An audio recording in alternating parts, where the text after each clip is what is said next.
Oi, yeah, you. It's time for another episode of Dorothy and the Dealer. This week, the guys are talking about finding order in chaos.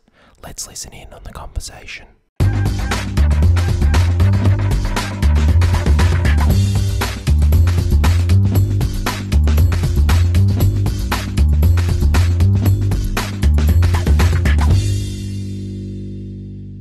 How's it going? Good. Welcome to India. Hare Krishna, Krishna Krishna, Hare Hare, Rama Rama. Is that an actual song? It is. That's. Do you know how I know that song? How do you know that song? Years ago when I was in Dublin, I was about 15 years old, and me and Jason O'Connor and another bloke named Johnner used to go into town. Yeah. And we'd go to the Hare Krishnas, because when you went there, you'd get a free curry, right? Because they fed people for free. So, but when you got there, right, you'd have to go in, you take your shoes off, and you leave your shoes outside, and you'd go in and you'd sit down, and you'd meditate for a while. We were like a couple of giddy kids. How old were you? We were like 15. You know, you're not meant to be laughing. You know, Yes. like when you're in school and you're not meant to be laughing. You're hopeless at that. This is kind of that, you know, blown up or inflated by about 100. So we're sitting there and we're giggling to each other while everybody's meditating. And then when the meditation is finished, the meal gets handed out. So we're sitting there eating curry. And then once you've finished the curry, you go back into prayer and you sing that song, Hare Krishna, Krishna Krishna, Rama Rama. And we leave. And as we leave, Johnner, who was always up to no good, we walk outside and here's all these shoes. Johnner helps himself to somebody's ducks, and then they stole about 3 or 4 other shoes. And I mean, we didn't steal both shoes. We just Oh, well, that's very just one, considerate. so the person could hop home with just one shoe on. And we would leave with You were a people's bit shoes. of a rascal, weren't Yeah, you? we were rascals, yeah. But I'm that's the talking sort of about stuff. you in particular. I was a rascal. Well, we were all rascals. I mean, we were kids, you know. That's what we did. happens when you're a We went and teenager. stole people's shoes when we were teenagers. There It was you go. better than stealing cars. Yeah, okay. I'll give you Sort that. of stuff went on. No, I'll give We you that. didn't do that. I didn't partake in that sort of thing. But so yeah, we're here in India. It's good, isn't it? Which is Isn't good. it good to be back? It is nice to be doing a podcast from India. It's nice Yeah. to be hanging out and contemplating and sharing some of the insights and the wisdom that we get while we're here. I wore a very fitting polo. Polo. I thought I'd go That polo looks for very this new. one. It is new. It's a new polo, number 8. I'll be getting on my horse and riding off into the sunset as we leave here today. But You're a nutter. so we should probably talk about what I don't know what Well, happens when we're here. You know, I know. It's weird. I mean, I've been here 7 times. I now. know. This is my 5th time. Yeah, which is kind of insane. And I wanted to talk a little. You know, I think a lot while I'm here, obviously. But I think what kind of happens is we get plucked out of, you know, our comfortable home. And I think for me, I have to get myself out of that rat race to get into this rat race. And I think in getting plucked out of my home and coming over here, you know, you're taken away from your creature comforts. As much as we're actually in Pushka Palace at the moment. This is actually an old palace. And but you're put from one sense of chaos into another sense of chaos. And I think that it's interesting what it does to you, because it makes you stop and, I suppose, contemplate, you know, the order that we come from. Do you know what I mean? And to get into this, you have to... No, what do you mean by the order that you come from? Well, you come from the order of getting up out of bed every Oh, morning. yeah, the routine, Yeah, the structure. Yeah. And over here, you know, it's everything intensifies. And if you get caught up in the intenseness, you get lost in it. But Yeah. So you're forced. One of the lads said to me today, I think today I've actually calmed down. We've been here 8 days. I think today I've actually calmed down, because, you know, as much as this is in way more intense than it is in Australia, yet we've 1.2 billion people here. I think when you come from Australia to here, it's so intense that you try to, and then you have to just stop and just let go, you know. And when you let go, you kind of fit in somewhere. But I actually think it's weird here, because you never actually really fit in. Like, I love the Indian people. The Indian people, they're really good people, but I'm always saying it's kind of a bit like Faulty Towers. Very Faulty Towers. Because you kind of feel like, you know, even though they're waiters, when you ask them for something, you're pissing them off. It's like they're Can I have a water? And all right, I'll go and get you water. And then they come back and they put it on the table, and the only time they smile is when they want to tip. You know, it's like tip, back sheesh. You know. But I think that you kind of feel like you're out of place. Do you know what I mean? It's yeah. You kind of feel like you're kind of bothering them. It's like every waiter is Basil Fawlty. And I agree, but then at the same time, it's almost like something about coming back here, makes me feel like I'm in place. Yeah. Do you know what I mean? Like it's like a different chaos, and it's I don't even know how to explain it. Do you think it's like a reboot? It is. It's like a reboot, and like for me, India was the first place I'd ever travelled to overseas, and I travelled with you. This is like, how many years ago? About 13 years ago now, more. 13, 14 years ago. First time I ever travelled overseas was here. Yeah. And I feel like the craziness of the place and the intensity of the place and everything was full on at the time. But coming back here, it's like a new normal. It's like a new home. I kind of don't know how to process that as a thing. Does that make sense? It just feels like, as crazy as it is, you know, some of our guys are saying, can't get my head around the cows on the streets. Why do there need to be cows on the streets? Like, what is the purpose of the cows on the streets? And, you know, as much as it's got all of that, there's something about it that I just feel like it fits. Do you know what I mean? Yeah. Well, I think, you know, you kind of see here that, you know, the disorder that you think you have at home, when you get here, you realise, Jesus, it looks like it's really disordered, but in actual fact, there's just a really finite order to everything, you know, and it's governed by when the sun comes up and when the sun goes down. Everything kicks into gear. You know, everything happens no matter what. There's 1.2 fucking billion people here, and no matter what, everybody just fits in, and everything just happens. And I think that, you know, when we first came here, or when I first came here, you'd already been here twice at that point. And I remember getting in the car and feeling like, oh my God, what is going on here? There is no order here. But the truth is that when you look, there is order. Yeah. And I think that, you know, people often ask why we travel. You know, why do we take people? Because we've got 38 people here on this trip with us, you know. And they also ask, you know, how do we all get along and how does it all work? But, you know, people often ask that, and I'm like, well, we take people here so that they can see those parts of themselves. Do you know what I mean? Like those parts of themselves played out in front of themselves. I think one of the girls was saying to me this morning, you know, Mitch, I got some stuff coming up. I'm really emotional, and I think that, and like, can I talk to you? And I'm like, sure, no problem, we can talk. But I think that what happens is that our Western brain wants to find a compartment for the emotion that we're feeling. Totally. You know, and so the guys are sitting there, you know, I think it's this or I think it's that, and it's like, why does can I put it in this box? Yeah, give me a fucking box. I can put it in. Why do you have? Why does it have to be something? You know, why we're just afraid to feel. You know, and then when you think about it, you know, why exactly are we afraid to feel? What is it that we're protecting ourselves from? Why exactly in our lives do people, you know, are we conditioned not to, you know, why do we pat our kids on the back and say, oh, come on, pull yourself together, you'll be fine? Yeah. Do you know what I mean? Why not just, you know, why not just stop and let ourselves just feel? It doesn't have why does the brain have to compartmentalize it, you know? Because the brain, you know, which can't feel, it hasn't got receptors like the rest of the body, and given this futile task of fucking controlling this body that is loaded with feelings and emotions. It just wants to make sense of everything all the time. But I think the beauty about India is that you can't fucking make sense of it. So you have to just feel, you know. So the guys are talking to me, you know, even on the bus and the coach rides here, saying, I got this going on and I think it's this and I think it's that. And I'm like, listen, stop labeling it, stop writing a script, just allow yourself to just feel, because your feelings and emotions are an exterior reference point to guide you within. So ultimately, you stop feeling like in your life you've been fucking going without.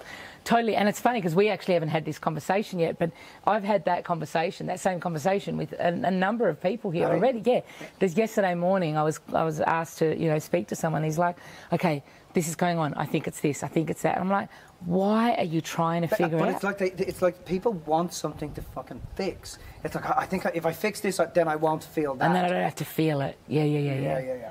Yeah. And it's like, so I was sitting down with him and I was like, okay, it's not about trying to fix it. You don't have to have the answer right now, today, this minute. Yeah. You just have to be in this moment, allow yourself to have whatever this moment is trying to let you have. Yeah. Do you know what I mean? It's like, why do we always want to push that down, or why do we always want to go, oh my God, you know, I have to figure this out, I have to give this a label? We're like attached to labelling things, saying, yes, this is right, this is wrong, I can figure this out, I've sorted it out, worked it out in my head. And this is why I love here, especially. Now, India's changed a lot since the last time we were here, but this is why I love here especially, because here in India, the exterior is so extreme. Yeah. It's like, it's an assault to the senses. Yeah. It's like, you can look over here and see absolute magnificence and richness, and over here you see desperation and poverty, and it's all in one line of sight. And when it's so intense like that, the extremes are so intense on the outside like that, you have to be taken inside, and people are trying to work out what's going on for them as a result. And it's like, well, you don't have to work that out. It's just let yourself have that experience. Let it be intense, just for now, and it will work itself out. So think about it then in terms of, you know, earthly pleasures. I leave behind my car, my homes, my, you know, my family, and it's like, why, you know, I think that earthly pleasures. I was just listening to a great interview with Joe Rogan and Russell Brand, yeah. And they were talking about, you know, the fact that earthly pleasures are just a symptom of our success and what we achieve, you know? Yeah. And how we want to protect all those things. And, you know, and the people who are selling you those things are just trying to, you know, they're just bleeding you of what you're creating. You know, you create things, you build your wealth, you go and you buy all these things, and you think that that's permanent. You know, there's no permanent habitats, but you think that that's permanent. But the minute you fucking run out of success, or you're no longer successful, all those things are taken away, they're gone. Yeah. And then when they're gone, what are we left with? I think we're left with ourselves. And when we're left with ourselves, we're really vulnerable, and we don't want to feel that fucking vulnerability. And then I was thinking, but why do we not want to feel that? You know, if we think about it in terms of the universe, like the universe, you know, the supernovas don't really give a shit about attachment. You know, the wind doesn't give a shit about attachment. It's just the wind. The supernovas are just supernovas. You know, anything that's happening in the atmosphere is just what's happening in the atmosphere. But here, as we're conscious beings, we seem to have this attachment to want to protect ourselves. So, and we want to protect our mortality. Does that make sense? Yeah, like our physical being, our physical mortality. And then I was thinking, but why the fuck do we want to protect something that we know is not a permanent habitat? Our consciousness is in here. We know it's not a permanent habitat, and we're trying to hang around here for as long as we can. We want to eat proper food, drink proper water, and we're trying to protect this mortality. And I was then thinking, is the reason we try to protect our mortality because we're actually afraid of our immortality? So our immortal spiritual self. Are we actually afraid of the power that lies within us, and we don't want to own that? So it's easier for us to scapegoat protecting our mortal selves and everything that allows us to feel mortal, as opposed to everything that we are outside of that, which is, you know, we are the stars. Everything the stars are made up of is exactly the same thing as what you're made up of. You know, it's all the one thing. It's all just hydrogen fucking, you know. I've always said I'm a superstar as well. We're all stars. But I think, then I was thinking, wow, maybe that's the thing that frightens us the most. Maybe the thing that frightens us the most is actually stopping and realizing that we are total immortal human beings, capable of creating and doing anything that we want. You know, and our ignorance is to think that we are our cars, our homes, our houses, our loved ones, when in actual fact we're way more than that. But it's interesting though, because, you know, we have, you know, with what we do, we have that experience. You know, we take people to a point where they have that experience, right? And in that moment, there's nothing to be afraid of. Yeah. There's nothing at all to be afraid of. But here in this sensory world, we experience that because it's, I think it's just so overwhelming, the intensity of love and of oneness that we feel in that moment is so overwhelming. But and you know, I was also thinking that then if you take that into nature, you know. You really do go deep while you're in India. I know, my head cooks. It's like, what else? This shit. But I love it. I think So that's do great. I. I mean, this is what India does. It makes I know. you think It about. makes you really think. Think about who you are and what you are. Yeah. And then I was thinking, you know, I was talking to Tutu at Pushka Diggy Palace. Diggy Palace. The last Jaipur. trip I was here, we were talking about his guru. And his guru was an Arthurian, a female, a woman, whose husband had died in the Second World War. And then what happens is that the females are bred to throw themselves on a fire and kill themselves if their husband dies. Yeah. Because being a widow here is really frowned upon. Yeah, it's changed a lot since we first came here. Hey. But at that time, especially because she was an older lady, at that time it was a very... But her husband had died, and so we'll talk about breeding in a minute because I think we should take the conversation down there. But down that rabbit hole. Down that rabbit hole. But her husband had died, and she tried to commit suicide, and her parents saved her. So she wanted to take her life they're bred to do that. That's bred into the race. And so therefore, because she didn't succeed, so the parents kept her away from any risk of taking her life. So she decided that she was going to starve herself, and she decided that she would no longer eat and no longer drink. And what happened was that she lived, and he was saying to me that cameras followed her around for like 40 years trying to catch her out. I remember that conversation, yeah. And so she was a guru, and you know. They never caught her out either. Never caught her out, and you know, anything up to 500,000 people would come and listen to her talk. And they would go on pilgrimages with this woman. But she died in the end.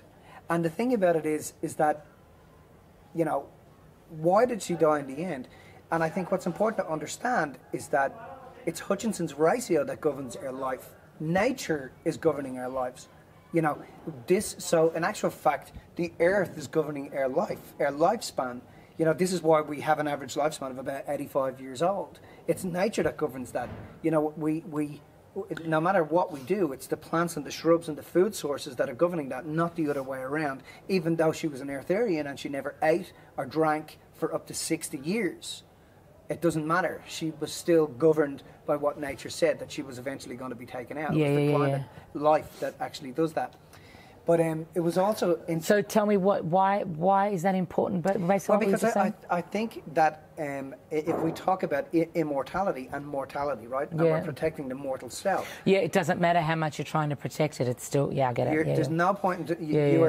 there are no permanent habitats. No, I know. You know, you are going to live here, and that's it. That's what happens. So you know, while you're here... In the form that we're in. In the form that we're... Oh, listen, you know what I'm like. Yeah, I know, no. I'm just clarifying that. I'm completely convinced that nobody does. Yeah. Nobody does. We just shift the form that we're in. We just alter form because energy is eternally conserved. Of course. And that means that energy is timeless, spaceless, chargeless, and massless, and it doesn't die, and it cannot be built and destroyed. But getting back to the conversation we were having with Naina the other day, which I thought was a really interesting conversation. It was lovely, wasn't it? It was cool. It's so lovely to go back there and feel.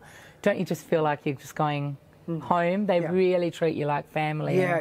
And you know, you've been going there for a year or two longer than I have, but we've been going there. I've been going there now for 12, 13 years, and it's like you just feel like you're at home. It's lovely. I understand you. You know, you guys are You're family. Family. Come on in. You ring me. You guys are family. You'll always get a place here.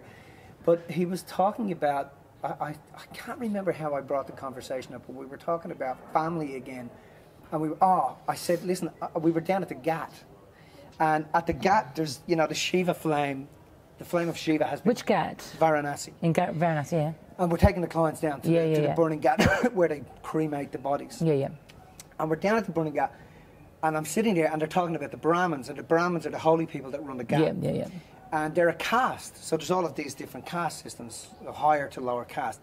And I said, I was thinking to myself in the bus, I wonder if the bloodline, because the flame's been burning for 2,500 years, that means someone's taken the flame there, set it alight, you know, kept it burning, and it's been burning in that spot for 2,500 years. Time. And it's the holiest place in the world that Hindus can be buried, and burnt, and cremated. And I'm thinking on the bus up here, up to Pushkar, I wonder if the bloodline can still be traced back 2,500 years. So I said to him, I said, Nana, I wonder if the bloodline can be traced back 2,500 years. And he said, Mitch, he said, let me tell you about the bloodlines. He said, my bloodline originated in Diggy, which is a place in Jaipur. And But he was talking about the fort, right? He was talking talking about the fort. the place, yeah. But I'd brought up the bloodline thing. Yeah. And he's a polo player, you know, typical royalty. And You look like a polo player. I do in my polo shirt. But he's the, so he is the Maharaja of the warrior caste, right? So he's full blood royalty. Yeah. And we're talking about, you know, how they raise the horses. And polo horses, their ears come together. They're very round, and they come together at the top, because polo originated 1,200 years ago in India, but it originated as it was originally, you know, a use of swords. But what happened was that as they would be yielding the swords on horseback and fighting the Mughals or whatever, they would lop an ear off the horse. So the horse's ears, rather than sticking out, they bred them to come together and be very round. He said, so we bred the horses, but he said, Mitch, the Brahmins are bred like you breed a horse. He said the women were bred to throw themselves on a fire if their husband dies. And I'm sitting there, I'm thinking, wow. And he said, this is really going to spin you out. He said, when our bloodline was created 600 years ago, there was an alternating bloodline bred at exactly the same time of the same bloodline. So that as this family rose through the ranks, if anything happened to this family, then this one would take over. And I was like, you're shitting me. And he's like, seriously. He said, we have an alternative bloodline should anything happen to me. There's an alternative Maharaja should anything happen to me. And I was like, are you kidding me? He said, no. So the point, Mitch, is, he said, we are bred. We're all bred. And I sat back and I thought, okay, that takes me back to my own breeding. You know, if I think about my life, we're all bred. You know, absolutely. We're all bred, right? And I thought, wow, if we're all bred, and because breeding is just programming. Totally. Does that make sense? Breeding is just programming. And I'm in royalty, and I'm looking at the breeding and the programming and what it's created. And I'm thinking, wow, we're being programmed all the time. And the question is, what program is being run in your life that's creating your reality? What is the program you're running? And are any of your programs being hijacked? Are you stopping and thinking about what you listen to, what you watch, what you see, you know, the people you hang with? Because all of that is programming you all of the time. Totally. And what channels are you switching on TV? What are you looking at on Facebook? And, you know, as much as I've talked about this before, but it really made me think about, you know, the power of the fact that we're programmed, dude. I was like, whoa. Yeah. You know, whoa. And that's 600 years that he was talking about that. You know, that's crazy. It is crazy. We were talking about listening to Joe Rogan and Russell Brand, and I'm reading Russell Brand's book at the moment. Man. Yeah, and Joe Rogan's amazing. But I'm reading Russell Brand's book at the moment, and he says on that podcast that we don't get a choice between having a program and not having a program. Oh, yeah. We get a choice between being aware of our program or not being aware of our program. Yeah. And you know, I think that makes all the difference as well. Because, like you said, we are all bred. You know, we all have that going through. But some of us are aware of it and some of us aren't. And we're all aware of it to different degrees as well, you know. But I also think, you know, when you think about that, you know, we think about people who, you know, those levels of conscious competence. And I think it's funny. You know the movie Ants? Yeah. And so good. So good. And I was dreaming last night here about the movie Ants. And the whole movie runs about the colony, and then they're being attacked by the they're not ants. The grasshoppers? No, they're not grasshoppers. They're like termites. They're being attacked by the termites. And the battle is between the ants and the termites. And at the end of the movie, the camera comes out of the anthill, and then you know, it comes out of the anthill, then it comes out to where the ants are moving around to their world, and you've been in their universe for an hour and a half, out of their world into the grass, into the park, and then suddenly they're in, you know, they're in what's the park in New York? Come on, help my brain. Central They're in Central Park, and then as it comes out further and further, they're in New York, and then they're in the world. And it made me think about the fact that, you know, we think about how we're programmed and what our lives are like, but what are we not seeing? Just past that. Yeah, what's past that? What do we not pick up with our senses? What do we not tune into? What, you know, what are we a part of? Does that make sense? Yeah. And that's one of the dreams I had here, I think. Yeah. You know. That reminds me of, I don't know the quote exactly, but it reminds me of Emerson's quote on circles. You know, every end point of this circle is only the beginning of the next. Yeah. You know? Yeah. Well, that was very much paraphrasing. He didn't say it like that. Yeah, but, I mean, that's the Emerson concept. speaks, You know what I mean? That's, you know, the end of this layer of the onion is just the beginning of the next layer of the onion. That is, and is, you know, that's the border between the layer after that you're just completely not conscious just not of. even aware of. No, there might even be one. All you know is that you're just a layer of the fucking onion. Yeah. That's really cool. Can we just talk about something else? Because you said it the other day, and I think it's really important. You know, we do love India. We love it so much, and well, India's it's been kind good. Good. Yeah, it has. You know, I'm always saying to the guys, you know, when you give something to India, India gives something to you. And it's so lovely. Like, for me, I'm sure for you too, but for me, you know, we talk about this in our seminars, and then to show people the places we talk about and the experiences we've had, and to bring them here, even though somebody did lock me in my room this morning, and they will be getting paid back today. Mate. That's the sort of shenanigans that those little buggers get I think they were thinking they were locking you in. I know, they did actually, because they thought I was in 108, and I was I'm in 107. This is my room over here. That's But it's so good to have them here and to enjoy these places that we've talked about, and to have them enjoy it just as much as we do. But, you know, every time we come, we're telling them about this place. And then every time we come, it's different. And it's like, oh my God, this whole thing has changed. Like, it's just, you know, everything we said to you before, that's all different now. Like, my niece, I'm lucky enough to have Gabby with me this time, you know, my niece travelling with me. I don't normally have family on these tours. And she went on the other morning, she went with you up to the hill to climb the hill, and she goes, I got 100 steps and then decided to take the cable car. I'm like, what? There's a cable car? And so, like, you know, they've installed cable cars, the streets are a lot cleaner, and there's all these changes. But you said something really cool on the bus the other day, and I hadn't thought about it. And you said that you'd been thinking that, what if it's not really India that's changing? I mean, obviously things transform, but what if it's you and your response and you have transformed, and as a result of that, you see India with different eyes? Well, I mean, it gets back to that point that I've been banging on about, I think, over the past 12 months, is that if we're taking responsibility for our ability, I mean, it's really exciting to sit down and talk about the fact that, you know, our emotions are tangling with particles and building our reality, and to be really, you know, to be really inspired about that exact point. Yet, you know, people want to put it down at poverty, you know. We're walking up through Varanasi the other day, and there's a guy lying on the ground. He's one arm, he's no arm here, no leg. He's lying flat down with his head up and a tin in his hand. And he's dragging himself with his arm, and he's banging the tin on the ground, looking, saying, give me some money to feed me.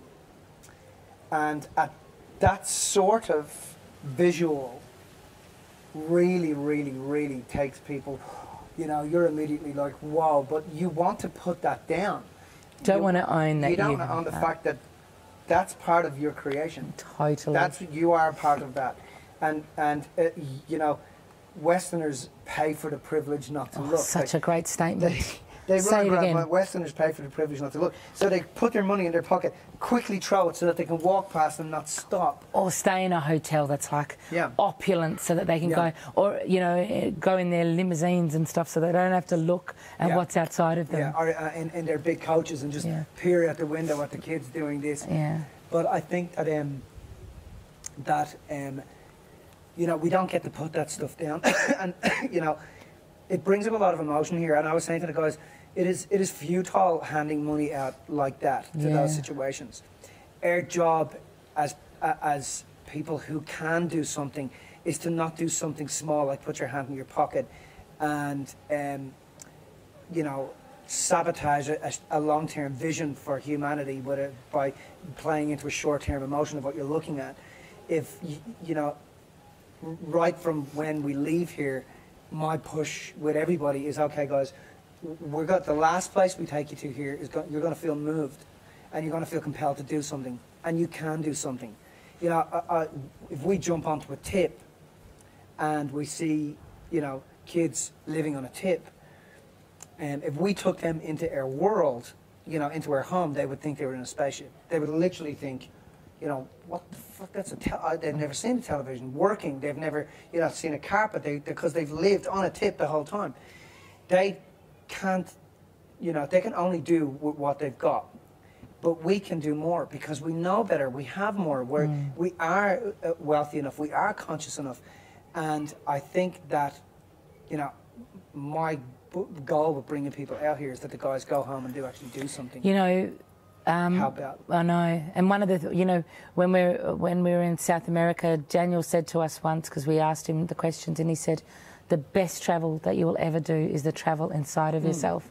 And one of the guys was saying to me the other day, you know, I know that it's just giving, like it's just money, you know, but what is it about me that, you know, I just want to give? Because, and I said to him, look, I get that you want to do that, right? But if you look past what you see on the surface, there's other things going on. They're smiling underneath the begging. They're full underneath the appearance of emptiness, if that makes sense. Does that make sense? Yeah. And I said to him, and he was like, oh my God, I never thought about it like that. I said to him, think about what it is that you're trying to stop yourself from feeling in that moment, which is paying for the privilege not to look. You want to pay there so that you don't have to look at what's going on inside of yourself. You want to travel to India to see everything, great. Now while you're here, travel inside of yourself as well. Does that make sense? Look inside and go, okay, what is it in me that I'm trying to save, trying to not look at in order, you know, by handing over money? Because you could stand here handing over money for like weeks and run out of money, but there'd still be, they basically sabotage the true learning and wisdom of what's actually going on in that moment by paying to not feel. That's exactly right. So if I give you money, I don't have to feel what I'm looking at here. And the objective is that, and they disguise it to the rest of the people on the bus or the rest of the people around them as, I've helped him. You haven't helped him, because you've paid him to stay on the street. What about if you were to go home and invest your time, energy and money into an organisation that is not for profit, that is designed to take these people off the street. Educate them, get them limbs, you know, be able to show them that they don't have to do that. Actually show them how to earn a living, how to be themselves. That's the better place to put your money. Don't fool yourself and try to think and fool the rest, because the masses, that's what they do. All the sheeple will do that stuff. You know, we've seen with people that come out of here with and us, we've done it. We've done it with the experiments with them. We'll go home. We'll go home, and they will turn the world around. You know, and that's what I think is important here. You know, that the poverty here is not what it seems. It's well, really, even our silver wallah, Robin yesterday was telling us. You know. Yeah, he said, Mitch, it's just a setup. The whole thing's a setup. The parents put the clothes on these kids to send them down to the GAT so they can get some money. That's the whole thing is a setup. And the parents everybody has money here. He said, it's okay. This is not where the problem is. These tourist places is not where the problems are. The problems are right in the countryside, right in the back alleys where the kids are being sold, right where the prostitution occurs, right where there is true mutilation and starvation. And they're the places that the education is needed, not the food. You're not going to rescue desperation, invest in inspiration. Rescuing desperation is investing in a short-term emotion. You know, investing in inspiration is all about a long-term inspiration that you feel compassionate and pulled towards. Hey, hi. Hey, how you going, dude? That's good. Cool. So tell us, before we finish up, what's the one thing that you just love about this place? I don't know. I think it is that the reboot. I think it's that I come home. I think it's that I feel. I remember my divinity. Don't you think? I think that's it reignites the light inside of me to remember what I've got and who I am and why I'm here, and that's what about you? Yeah, I feel like I'm coming home, but I don't feel like I'm coming home out here. I feel like I'm coming home in here. Yeah. You know, I've had a few emotional days, and it's I feel like it's just I get to be me again. You know, I get to remember who I am. I get to remember my place. I get to remember what I'm here for. Yeah. You know, we go to places like Amber Fort, and you see all these buildings that are built out of fear and all these things that are outside of you, and I'm thinking all of this is just me. Yeah, trying to protect mortal, you know, and forgetting the immortal self. I think that you know, I think that you are stunting your spiritual growth if you don't come to India. If you haven't experienced it, at least once. At least once, yeah, I agree. Cool. That was good. Boom. See you, brother. See you, sister. Cha-cha. Cha-chi. Group leader. Except people lock me in my room. What is that about? Don't worry, we'll work that out. I'm going to find out who that is, and I will torture them. Let's do another one of these right before we leave. Do you want this to is do good.